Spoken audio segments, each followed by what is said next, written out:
오늘 우리에게 주시는 말씀은 창세기 29장 31절로부터 35절의 말씀입니다. 창세기 29장 31절로부터 35절의 말씀, 우리 한 절씩 한 절씩 교독하십니다.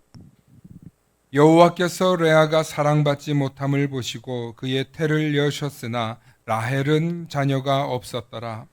레아가 임신하여 아들을 낳고 그 이름을 르우벤이라 하여 이르되 여호와께서 나의 괴로움을 돌보셨으니 이제는 내 남편이 나를 사랑하리로다 하였더라.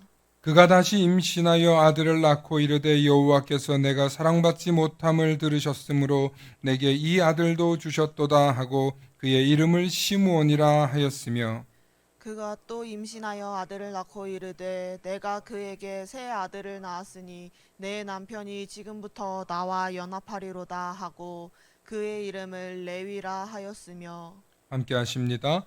그가 그가 또 또 임신하여 임신하여 아들을 아들을 낳고 낳고 이르되 이르되 내가 내가 이제는 이제는 여호와를 여호와를 찬송하리로다 찬송하리로다 하고 하고 이로 이로 말미암아 말미암아 그가 그가 그의 그의 이름을 이름을 유다라 유다라 하였고 하였고 그의 그의 출산이 출산이 멈추었더라. 멈추었더라. 아멘. 아멘. 오늘은 그들은 다시 임신하여 아들을 낳고라는 제목으로 말씀의 은혜 나눌 때 하나님의 크신 은혜가 있기를 소망합니다.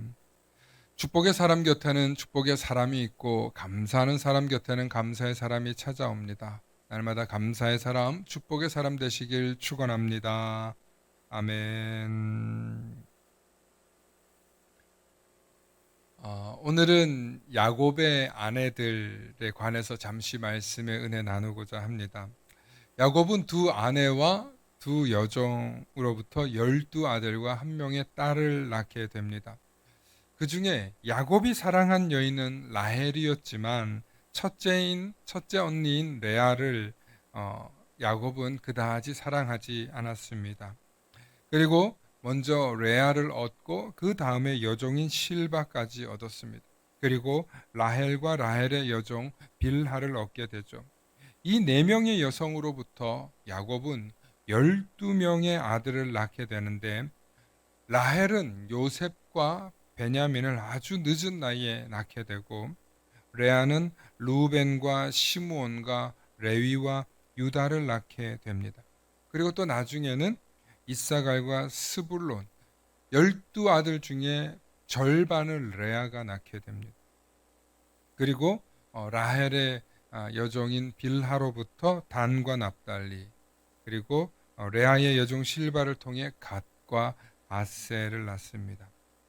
드디어 하나님께서는 라헬을 생각하시어서 요셉과 또 17년 후에 베냐민을 낳게 하십니다. 그런데 너무 늦은 나이일까? 라헬은 베냐민을 낳고 그만 도중에 죽습니다. 이것이 야곱의 자녀들의 스토리입니다. 예, 그리고 야곱의 아내들과 그로부터 태어난 자녀들의 이야기를 성경은 아주 상세하게 기록하고 있습니다. 왜 이 가족사와 이야기를 상세하게 하는 걸까요? 그것은 바로 하나님께서 아브라함에게 주시는 자손의 약속이 아브라함과 이삭과 야곱에게 대를 이어서 가는 출산의 축복과 자손의 축복과 더 나아가서 내가 너로 하여금 큰 나라와 민족을 이루게 하겠다는 하나님의 언약이 완성되어 가는 과정이다 라는 것을 우리는 염두에 두고 말씀을 보시면, 이 모든 게 하나님의 섭리였구나. 그리고 하나님의 섭리는 몇백 년에 걸쳐서 이루어지고 있다. 그렇지 않습니까? 아브라함이 100세를 넘게 살았고 이삭이 180세를 넘게 살았고 야곱도 100수세를 넘게 살았습니다. 그러면 이 한 3, 400년 동안 아브라함과 이삭과 야곱을 통해 이 가문이 이어졌다. 이 3대를 통해서. 그리고 나중에는 요셉을 통하여서 땅을 얻고 애굽에서 한 척박한 고센 땅이란 땅을 얻고 그들이 이제는 거대한 민족을 준비해서 애굽을 탈출하는 그런 이야기가 우리 창세기와 출애굽기에 있지 않습니까?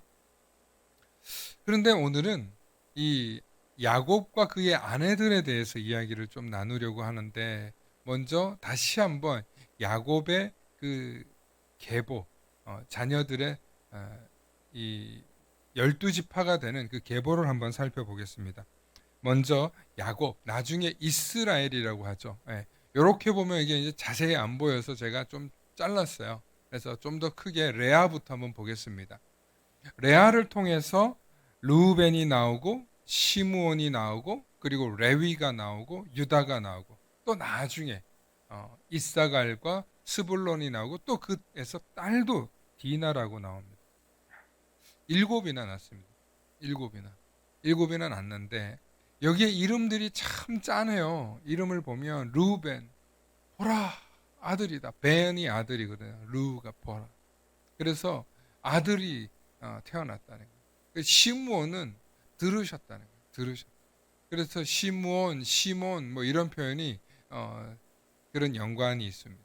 그다음 레위는 이제 내가 남편과 연합하리라. 이제 남편과 이제 내가 새까지 낳았으니까 이제 나는 진짜 남편의 진정한 아내다. 그렇게 생각하고 있어요. 그리고 넷째 유다가 이제 넷째까지 주시니까 하나님 너무 찬송하고 싶은 거야. 지금 다른 사람은 자녀가 없는데 나만 지금 자녀가 넷이나 있잖아요. 그럼 뭐 한 3, 4년 동안 지금 넷을 낳았을 거 아닙니까? 그리고 이어서 한참 또 쉬었다가 이사갈과 스불로를 낳게 됩니다. 그래서 이 자녀들을 통하여서 레아가 명실상부 큰엄마의 역할을 합니다. 그 다음에 라헬이 이제 자녀를 낳습니다. 그런데 라헬이 제일 늦어요. 두 번째 아내고 가장 사랑받는 아내임에도 불구하고 이 라헬이 아들을 아주 늦게 얻습니다. 첫 번째가 요셉이에요. 요셉이 더하다, 더해주다, 더하기 이런 뜻이에요. 그러니까 요셉 하나 아들 얻고 한 명만 더 줬으면 좋겠다 싶어가지고 하나만 더 그러다가 안 생기는 거예요. 요셉이 17에 애굽에 팔려가는데 그때 베냐민이 태중에 있거든요. 그러니까 베냐민이 베노이 고통이다 이런 뜻을 가지고 있는데 그 베노이라는 베냐민을 낳다가 죽습니다. 그리고 그의 아들은 이제 오른손의 아들, 귀한 아들이라는 거죠. 이 아들도 아주 귀한 아들, 막내가 태어납니다. 그리고 두 여종 실바와 라헬의 시녀인 빌하를 통해서 이제 4명의 또 아들이 태어나는데 갓과 아셀과 단과 납달리. 그러니까 이 아들들이 나중에 태어나서 이 중에 한 지파는 또 없어져요. 예. 나중에 또 그런 안타까움이 있습니다. 이 과정 속에서 제가 방금도 말씀드렸지만 아브라함과 이삭과 야곱을 통해서 약 3, 400년 동안 이 자녀의 출생을 통하여서 이들이 하나님이 약속하신 뭐가 이루어집니까? 내가 너로 하여금 큰 민족과 나라를 이루겠다고 하신 하나님의 언약이 몇 대를 걸쳐서 이루어진 거예요. 아브라함이 얼마나 믿음의 조상이냐면 그는 두 아들을 얻었습니다. 하나는 종을 통해서 얻은 이스마엘이고 다른 하나는 진짜 본처를 통해서 얻은 이삭이었습니다. 근데 이 두 아들을 데리고 있으면서도 아브라함은 하나님이 나에게 말씀하셨다. 나에게 크고 비밀한 것을 예정하셨다. 나라와 민족을 예정하셨다. 라고 말했지만 아브라함에게 실제로 일어났어요? 안 일어났어요? 안 일어났잖아요. 아브라함 때에는 일어나지 않았잖아요. 그게 고통이거든요. 하나님 나한테 그렇게 약속했는데 나한테는 아직 안 이루어졌어. 저는 아브라함을 생각하면 참 괴로웠을 것 같아요. 나중에 아내 사레를 잃고 그리고 이제 사레가 먼저 죽고 그 다음에 이삭과 이렇게 떨어졌을 때 아브라함이 정말 외로웠을 것 같아요. 노년의 삶이. 왜 하나님 내게 약속한 걸 안 지키실까? 내가 뭘 잘못했을까? 하고 그러나 그 믿음을 이삭에게 그대로 전수한다는 게 아브라함에겐 굉장히 어려운 일이었어요. 그런데 놀랍게도 이 이삭이 굉장히 얌전히 지나갑니다. 이삭이 굉장히 얌전히 지나갑니다. 180년을 사는 동안 이삭이 얌전히 지나갑니다. 어딜 가서도 충돌하지 않고 양보하고 늘 복을 받습니다. 땅을 파면 우물이 나오고 이쪽으로 가면 재산이 불러지고 이삭이 굉장히 복을 받아요. 참 놀랍게도 유순하고 순종적인 이 아들이. 그러면서 이 이삭이 누구에게 물려줍니까? 그에게 에서와 야곱이 태어나는데 이 두 아들이 민족을 이룰 아들들이라는 거예요. 민족을 이룰. 그래서 에서는 나중에 에돔이라는 이제 극단적인 이스라엘하고의 나중에 갈등의 관계가 되는 민족이 이루어지죠. 그래서 에서와 야곱을 통해서 아들들이 민족을 이루는데 엄밀히 따지면 민족은 아니죠. 12지파의 이제 기틀이 마련되는 거죠. 그래서 성경을 보면 하나님이 진짜 뻥이 심해. 우리 눈으로 보면 우리의 얕은 이 시각과 짧은 인간의 생애로 볼 때 하나님은 진짜 뻥이 심해. 그렇지 않아요? 하나님 뻥쟁이야. 우리 딸 말대로 아빠는 거짓말쟁이야. 맨날 일찍 온다고 하면서 일찍 안 오는 거야. 우리의 얕은 시각으로 보면 하나님은 당장 응답해 주지 않으시는 게 분명해. 그런데 오랜 시간을 지나고 보면 하나님의 말씀하신 역사가 이루어졌다 안 이루어졌다? 이루어졌다는 거예요.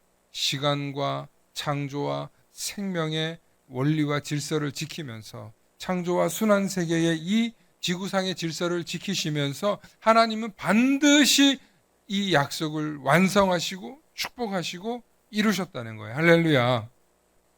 그러면 이 관점에서 다시 한번 오늘 야곱의 아내들을 우리가 볼 필요가 있는데 이 12아들을 낳는 과정이 너무 재밌어요.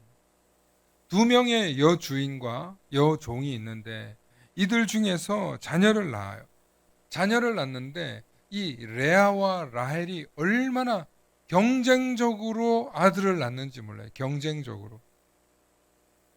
따라서 하나님께서 경쟁하듯이 아들을 낳게 하신다. 무슨 이게 달리기 경주도 아니고 서로 내가 몇 낳았다, 내가 몇 낳았다, 내가 못 낳으니까 여종 너 들어가서 낳아라 지금. 신랑은 그냥 아주 애 만드는 도구야 도구. 낮에 실컷 나가서 일하고 밤에 와가지고 때 되면 애 놓고 애 만드는 이 잠자리만 하고 신혼방을 하고. 정말 재밌는 건 이 남편의 그 사랑을 받고 남편의 마음을 얻기 위해서 레아와 라헬이 얼마나 치열하게 경쟁하는지 창세기 30장과 14절로부터 16절에 보면은 라헬이 레아와 거래를 합니다. 우리 14절부터 한번 보실까요? 화면으로 한번 보여주시기 바랍니다. 네. 밀을 거둘 때 루벤이 나가서 들에서 합 한 채를 얻어 그의 어머니 레아에게 드렸더니 라헬이 레아에게 이르되 언니의 아들의 합 한 채를 청구하노라. 좀 달라는 거예요. 레아가 그에게 이르되 네가 내 남편을 빼앗은 것이 작은 일이냐. 내 남편이라니. 내 남편. 네 남편 아니고 내 남편.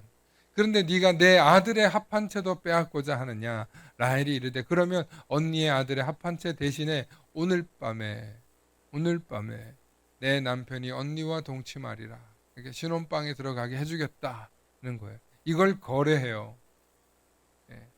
그래서 16절에 보면 저물 때에 이제 저녁이 돼서 일하고 돌아온 야곱이 들어와서 돌아오면 레아가 나와서 그를 영접하며 이르되 내게로 들어오라. 내가 내 아들의 합한 채로 당신을 샀노라. 샀다는 거예요. 그리고 야곱과 동침. 여러분 레아가 마지 르우벤으로부터 가지고 온 이 합한 채가 도대체 뭘까요? 합한 채. 도대체 뭐길래 라헬이 이렇게 탐낼까? 제가 그래서 찾아왔어요. 우리 합한 채 사진을 한번 보여주시기 바랍니다. 꽃이에요. 우리 여기서 위에서 보면 좀 도라지 꽃처럼 생겼는데 또 옆에서 보면은 그 열매의 모습이 푸릇푸릇해가지고 아주 작은 무화과 그런 모습이에요. 그래서 요게 익으면 노랗게 익습니다. 노랗게 익어서 이 열매를 또 먹기도 하고 차를 끓여 먹기도 하고 또 그 다음에 뿌리는 아주 이렇게 싱싱해서 우리로 따지면 좀 쓴바귀 같은 그런 느낌의 긴 뿔인데 이거 뿔이 또 고와서 먹는데 얘의 효능 때문에 합한채를 살려고 하는 거예요. 얘의 효능이 뭐냐면 원기 회복이 있고 여성들이 불임하는 여성들에게는 이게 굉장히 좋은 거예요. 그리고 고대 사회에 이게 굉장히 아이를 갖지 못하는 여성과 부부에게는 너무 좋은 거예요. 그러니까 이거를 어디서 이렇게 르우벤이 가득 가지고 온 거예요. 어머니를 위해서 아들 보고 얘기한 거죠. 너 어디 가가지고 이 합한채 있는데 이 합한채 보면은 갖고 와라. 근데 르우벤이 이제 제일 크니까 농사도 짓고 어디 나가서 이제 어머니 심부름도 할 수 있는 단계까지 간 거죠. 그래서 레아가 그걸 가지고 오니 합한채가 냄새가 아주 짙거든요. 이 향기를 맡고 라헬이 와서 그것 좀 달라. 그러니까 네가 지금 내 남편도 빼앗은 것도 모자라서 이것까지 달라고 하냐. 갈등이 생길 만하죠. 이게 얼마나 매력적인 음식이고 또 어떤 식물이면서 재료냐면 약에 가깝는데 아가서 7장 13절에 보면 이렇게 표현하고 있어요. 우리 한번 읽어보실까요? 아가서 7장 13절 시작. 합한채가 향기로 토하고 우리의 눈앞에는 각양 귀한 실과 새것 묵은 것이 구비하였구나. 내가 나의 사랑하는 자 너를 위하여 쌓아둔 것이구나. 아멘. 무슨 얘기? 아가서는 우리 성경에서 아가서는 하나님을 사랑하는 그런 표현이지만 하나님의 사랑을 남녀가 사랑하는 표현으로 담은 아주 좀 로맨스, 좀 더 나가면 에로틱한 표현이 있는 성경이에요. 그런데 여기서 지금 합한채가 향기를 토할 정도로 진하다는 거죠. 예. 그래서 눈앞에 각양각색의 실과와 새것 묵은 것이 구비되어 있다는 거예요. 예. 그래서 뭔가 굉장히 약재 같은 게 있는 거예요. 그래서 자녀를 생산하자 그런 어떤 의미의 표현입니다. 그래서 이 표현은 러브 애플이라고도 불러요. 영어로는 학명이 러브 애플. 네. 그래서 그 정도로 그 이제 불임하는 여성이나 자녀를 갖지 못하는 부부에게는 아주 필수적인 그런 식재료 약입니다. 그러니 라헬이 얼마나 간절하겠어요. 지금 자녀 넷도 못 낳았고 지금 넷을 언니 혼자 다 낳았는데 그게 속상해가지고 나도 지금 내 여종 빌하를 통해서 아들을 얻었다고 할 정도인데 얼마나 그 마음이 라헬이 갈급했겠어요.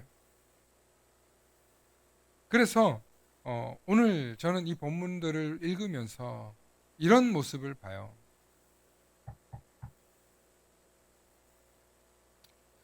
얻지 못하는 것을 가지려고 하는 여성들이라는 제목을 붙여봤어요. 얻지 못하는 것을 가지려는 여성. 보면 도대체 야곱이 뭐라고, 야곱이 누구라고, 레아는 그 남편 사랑 받아보겠다고 열심히 아들을 낳고, 라헬은 남편의 사랑을 빼앗길까봐 나도 자식을 안 낳으면 안 되겠다는 두려움이 있고, 그 밑에 여종들은 또 여주인이 시키는 대로 들어가서 아들을 낳고, 아니 도대체 12아들과 딸 하나를 낳을 정도로 얼마나 아들만 낳아야 되는지 기록적인 아들을 낳습니다. 보통 12아들 낳으면 그 사이에 한 대여섯 명은 딸이 나와도 이상하지 않을 법하지 않습니까? 그런데 오직 아들만 낳고 놀랍게도 레아는 남편의 사랑을 갈급해하고 라헬은 아들을 얻지 못해서 아들을 얻고자 하는 것을 가지려고 하고 그 여종들은 또 여주인들의 이 암투 속에서 어떻게든 자녀를 잉태해야 되는 입장이 되어 버린 것입니다. 그래서 너무나 재밌는 것은 이 여성들 뒤에 누가 있냐면 하나님이 계십니다. 그들 마음속에 내가 남편의 사랑을 받으리라. 내가 아들을 낳으리라. 내가 여주인에게 쫓겨나지 않으리라. 하는 그런 마음들을 그 여성들 안에 주는 거예요. 그래서 어떻게든 이 여성들은 지금 자녀를 낳는 마치 경쟁 구도가 만들어지는 거예요. 아니 요즘 시대에는 말도 안 되는 이야기죠. 요즘 누가 그렇게 남편 사랑받겠다고 그렇게 갈구하는 여성이 있고 동시에 자녀를 낳는 문제를 가지고 경쟁하듯이 낳는 가정이 어디 있습니까? 더군다나 일부 일처제인 시대에 어디 가서 지금 자녀 데리고 온다는 소리를 합니까? 예, 최근에는 물론 100년 전에는 우리 사회가 어떻게든 시족 사회를 이루어가는 것 때문에 자녀 낳는 문제를 굉장히 심각하게 해서 소위 말하면 여성을 좀 이런 표현을 완곡하게 들으십시오. 씨바지로 그렇게 쓰기까지 하지 않았습니까? 근데 사실은 지금 이 일이요 현대 사회에도 일어나고 있어요. 부부관계, 아주 부자인 부부관계, 유명한 탑스타들 가운데에는 굳이 내가 애를 왜 낳냐? 내 몸매, 내 아름다운 몸매를 유지하기 위해서 자녀를 안 가지고 안 낳고 입양을 하는 거예요, 일부러. 혹은 남편이 정 아들을 낳고 싶으면 그러면 이게 대리모를 통해서 아들을 낳는. 여러분 잘 아는 슈퍼스타 호날두라는 축구 선수가 그렇게 하지 않았어요? 자기의 여자친구는 하나도 애를 안 낳았어요. 다 대리모를 통해서 아들들을 낳았습니다. 이게 오늘날도 일어나는 일이긴 하죠. 근데 정말 중요한 것은 오늘 이 네 여성을 통해서 하나님이 하시는 일이 뭐냐는 거예요. 하나님이 하시는 계획이 뭐예요? 야곱 때에 이르러서는 민족의 기반을 만드시는 12지파를 하나님이 예비해 놓으시는 거예요. 그러니까 결국엔 우리가 성경을 통해서 이렇게 멀리서 성경을 보면 하나님은 인간의 욕망을 계획대로 인간이 자신의 욕망과 계획대로 사는 것 같지만 하나님께서는 이런 인간의 욕망을 통해서 하나님의 일을 해 나가신다는 거예요. 하나님의 일. 결국에는 하나님 뜻대로 이끌어 가신다는 거예요. 하나님을 경외하는 사람들을 통해서 하나님은 결국엔 하나님의 뜻대로 이끌어 가신다. 할렐루야. 우리 잠언 16장 9절에 사람이 마음으로 자기의 길을 계획할지라도 그 걸음을 인도하시는 이는 여호와시니. 아멘이십니까?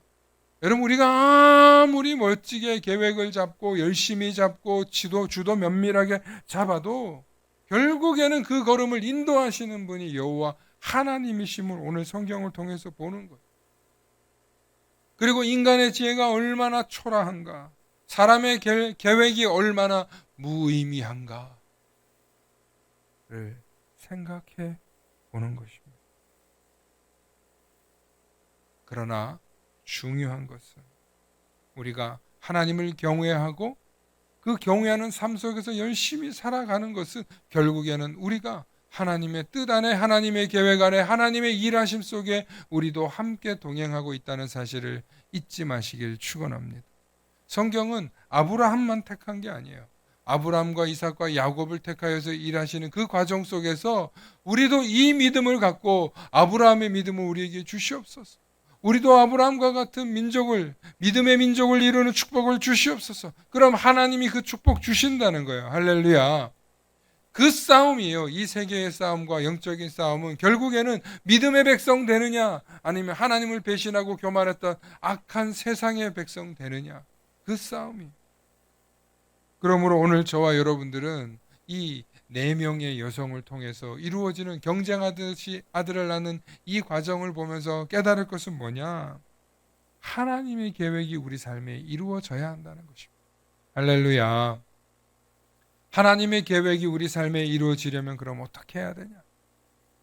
하나님의 계획이 우리 삶에 이루어지려면 우리가 하나님의 뜻과 계획을 알아야 한다는 거예요. 방금도 제가 전에 말씀드렸지만 하나님의 뜻과 계획은 우리가 하나님의 자녀 되고 하나님의 백성 되어서 하나님의 믿음을 우리의 후손들에게 전수하는 거예요. 하나님이 하나님 되시고 하나님이 창조해 주시고 하나님이 우리의 아버지 되시고 하나님이 우리의 시조가 되시고 하나님이 우리의 모든 근원이 되신다는 그 믿음의 고백을 누구에게 하게 하느냐? 우리의 자녀들에게 하게 하는 거예요. 우리의 자손들에게 하게 하는 거예요. 결국에는 그 믿음을 전수하는 것이 우리의 사명이요, 하나님이 우리에게 주시는 하나님의 뜻과 계획, 그리고 그것을 이루어가는 구체적인 방법을 가르쳐 주신 분이 예수님. 너희가 가서 제자 삼아 하나님과 아버지의 뜻을 전하라. 그것이 우리가 예수님의 제자가 되고 복음을 전하는 삶이 되는 거예요. 놀랍게도 우리가 아무리 계획을 짜도 결국에는 하나님의 뜻이 완성되는 거예요. 잠언 19장 21절에 사람 마음에는 많은 계획이 있어도 오직 여호와의 뜻만이 완전히 서리라. 하나님의 완벽한 뜻과 계획이 완전히 선다는 거예요. 우리가 아무리 지혜로워도, 우리가 아무리 주도 면밀하게 지혜를 짜내도, 계획을 잡아도 그 모든 것이 하나님과 상관없으면 아무 소용없다는 거예요. 예수님이 하나님의 아들이신 걸 깨닫고 복음을 전하기 위해서 열심히 복음을 전했던 바울이 있었어요. 바울이 이제 예루살렘에서 훈련을 받고 이제 하나님께서 나에게 감동을 줘서 예수의 영을 감동을 통해서 복음을 전하려고 나아가려고 하는데, 바울은 이 아시아로 가서 말씀을 전하려고 했는데, 지금으로 따지면 오늘날 이 시대의 아시아가 아니고 유럽 입장에서 보는 아시아가 이 터키 지역입니다. 가서 복음을 전하려고 했는데 사도행전 16장 7절을 보니까 예수의 영이 허락하지 않는다는 거예요. 예수의 영. 9절에 밤에 환상이 바울에게 보이니 마게도냐 사람 하나가 서서 그에게 청하여 이르되 마게도냐로 건너와서 우리를 도우라 하거늘. 그래서 바울이 자기는 아시아로 가려고 그랬는데 마게도냐로 가게 되는 거예요. 우리의 인생 가운데 내 계획이 이 방향으로 가려고 해도 하나님은 틀으신다는 거예요. 그리고 하나님이 틀으신 그 계획 속에서 우리가 순종하고 나아갈 때 우리의 인생이 순탄해지는 줄로 믿으시길 축원합니다. 제가 나이는 많지 않지만 목회의 길을 가면서 깨달은 것 중에 한 가지가 있어요. 그게 뭐냐면 하나님이 기뻐하실 일을 찾으면 웬만하면 틀리지 않아요. 하나님이 뭘 하면 기뻐하실까? 내가 어떤 일을 하면 하나님이 기뻐하실까를 찾으면 그 수많은 일들 중에서 하나님의 계획이 얻어 걸려요. 그런데 하나님을 기쁘시게 할 생각을 안 하고 나를 기쁘게 하고 나의 만족과 유익과 쾌락을 쫓아서 결정하면 반드시 틀어져요. 하나님, 저 신앙생활도 열심히 하는데 그래도 제가 이 계획으로 가겠습니다. 하나님, 제가 열심히 말씀도 읽는데, 제가 열심히 헌금도 하는데, 제가 열심히 예배도 드리는데, 그런데 하나님, 저 이 길로 갈 거예요. 하나님이 우리의 예배와 우리의 섬김과 우리의 봉사를 가지고 하나님이 조건 거시는 분이 아니에요. 결국엔 하나님의 뜻대로 이끌어 가시죠. 그래서 우리는 기도하면서 구할 때 뭘 구해야 되냐면, 하나님 뭘 해야 기뻐하시겠습니까? 정말 내가 하나님 무슨 뜻으로 나아가야 하나님 기뻐하시겠습니까? 그걸 여쭙고 나아가야 하나님의 뜻과 계획이 이루어지는 거예요. 오늘 이 4명의 여성을 보십시오. 하나님이 기뻐할 일을 하는 거예요. 두 아내와 두 여종이 남편에게 들어가서 열심히 하나님이 자손 만들기를 원하시는 것을 알았어요. 그래야 남편의 사랑도 받고 이 가문이 축복받는 가문이 된다는 것을 알았어요. 열심히 일에 나아갈 때 하나님께서 열심히 나아가도 아주 늦게 주잖아요. 라헬에게는 아주 늦은 나이에 요셉을 예비해 놓으셨어요. 그런데 요셉이 얼마나 위대한 인물로 나중에 쓰입니까? 요셉은 수십 년 기도해서 낳은 아들이에요. 라헬의 입장에서 볼 땐 정말 무겁다 태어난 애예요. 우리가 농담 삼아서 아주 한 7, 8년 이렇게 결혼을 해서 아이를 가지려고 했는데 안 나오면 보통은 아이가 9개월, 10개월 걸려서 나오는데 얘는 한 10년 묵었어요. 이런 표현을 써요. 어렵게 얻은 아이를 그렇게 애들로 표현하죠. 예. 저도 우리 큰딸을 이제 6년 묵어서 낳았다고 이렇게 그런 표현을 쓰곤 해요. 정말 아이가 안 생기는 게 얼마나 갈증인지 몰라요. 그런데 처음에는 하나님 주시겠지. 그냥 적당히 기도합니다. 그런데 이게 한 3년, 4년 돼서 안 생기면 진짜 마음이 조급해져. 쉽게 자녀를 얻은 사람들의 입장에서는 자녀들 뭐 그렇게 대단하냐라고 생각하는데 그렇지 않아요. 귀하고 어렵게 얻을수록 그 딸이 소중하고 그 자녀를 통해서 하나님이 어떤 일을 하실까에 대한 기대와 소망과 열정이 생기는. 아마 요셉이 특별한 자색 옷을 입게 되고 나중에 야곱의 사랑을 받았던 이유도 라헬을 사랑해서도 있지만 정말 어렵게 얻은 아들인 걸 알기 때문입니다. 사랑하는 성도 여러분, 우리가 어떤 계획을 갈지라도 어떤 방향과 목표로 갈지라도 그 걸음을 인도하시고 그 계획이 완성되는 것은 결국엔 하나님의 뜻인 줄로 믿으시길 축원합니다. 오늘 이 네 명의 여인들이 아들을 경쟁하듯이 낳는 이 과정 속에서도 결국에는 하나님의 섭리요 하나님의 뜻과 계획이었음을 우리가 깨달으면서 우리 삶의 모든 계획이 하나님의 손 아래 있다는 것을 인정하며 여호와 하나님만을 경외하며 그분을 따라가시는 저와 여러분들 되실 수 있기를 축원합니다. 축원합니다. 우리 함께 기도하시겠습니다. 사랑과 은혜가 충만하신 아버지 하나님, 참으로 감사합니다. 하나님, 우리가 모든 마음의 계획과 우리의 뜻과 우리의 길을 걸어갈지라도 그 걸음을 인도하시는 분은 여호와 하나님이시며 그 뜻을 완성시키시는 분도 하나님의 뜻인 줄로 믿사오니 날마다 하나님께서 우리 삶 가운데 하나님의 뜻을 알게 해주시고 무엇으로 하나님을 기쁘시게 할까 깨닫게 해주시고 하나님의 은혜 아래에서 하나님의 섭리 아래에서 하나님의 뜻과 계획 아래에서 살아낼 수 있는 우리들이 다 될 수 있도록 축복하여 주시옵소서. 이를 순종하며 나아갈 때에 우리에게 생명 주시고 자녀의 축복을 주시고 우리 가정에 필요한 모든 것을 채워 주시옵소서. 모든 것은 주님께 있음을 고백하오며 우리 주 예수님 이름 받들어 기도하옵나이다. 아멘.